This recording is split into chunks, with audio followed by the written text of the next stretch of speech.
নমস্কার, আমি স্বাতি। আপনারা দেখছেন নিউজ ইভেনাই বাংলা। চলুন শুরু করি আজকের খবর। রাতের অন্ধকারে তৃণমূল প্রাক্তন পঞ্চায়েত সদস্যের বাড়ির সামনে থেকে তাজা বোমা রাখার অভিযোগ উঠল বিজেপি আশ্রিত দুষ্কৃতীদের বিরুদ্ধে। তুফানগঞ্জের ১ নম্বর ব্লকের নাককাটিগাছ গ্রাম পঞ্চায়েতের ধাদিয়াল গ্রামের ৯/২১৮ নম্বর বুথ এলাকার ঘটনা।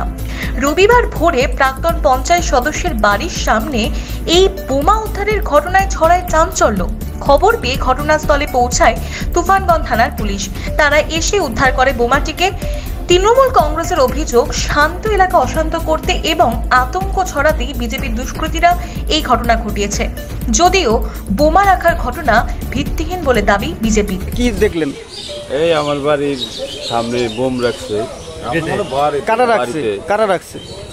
এটা বিরোধী দল বিজেপি পার্টি রাখছে। আপনারা কি তৃণমূল করেন? হ্যাঁ, আমরা তৃণমূল করি। কখন দেখতে পান আপনারা? আমরা ভোরবেলা দেখতে পাই। তাজা ছিল না? হ্যাঁ। পুলিশ আসে ঘটনাস্থলে? হ্যাঁ, পুলিশ আসে।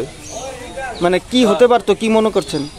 এটা আর কি আতঙ্কর জন্য রাখা হয়েছে বাড়িতে, বা ক্ষতি করার জন্য রাখা হয়েছে।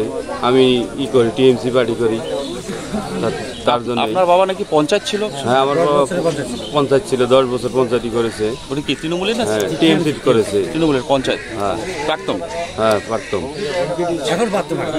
এটা বোম দিয়ে আর কি হুমকি দেওয়ার জন্যই বোমটা রাখছে বাড়িতে। মানে এলাকায় সন্ত্রাস তৈরি করে? হ্যাঁ, সন্ত্রাস। এর আগেও তো হুমকি দিয়েছে। কারা হুমকি দিয়েছিল? এটা বিজেপির। মানে কি বলেছিল? এই হুমকি দেওয়া মানে গাড়ি ঠাড়ি বন্ধ করেছিল এর আগে। আচ্ছা। আমাদের ট্রাক্টর আছে, ট্রাক্টর বন্ধ করেছিল। কি নাম আপনার? মঞ্জু মন্ডল। আপনার বাবার নাম কি ছিল? নাজিমউদ্দিন মন্ডল। এই জায়গাটার নাম কি? ধাদিয়াল। ধাদিয়াল। নাককাটি গ্রাম পঞ্চায়েত? হ্যাঁ, নাককাটি গ্রাম পঞ্চায়েত, ধাদিয়াল। আপনাদের দিকে অভিযোগ, কি বলবেন? হ্যাঁ, এটা হলো মিথ্যা অভিযোগ।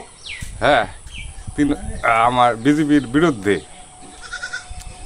বিজেপির কর্মীর সাথে জড়িত নয়? না। কি নাম আপনার? আমার বীরেন্দ্র বর্মন। কত নম্বর বুথের পঞ্চায়েত? 218 নং বুথের পঞ্চায়েত? বিজেপির পঞ্চায়েত সদস্য? বিজেপির পঞ্চায়েত। পরবর্তী খবরের জন্য দেখতে থাকুন নিউজ ইভেনাই বাংলা।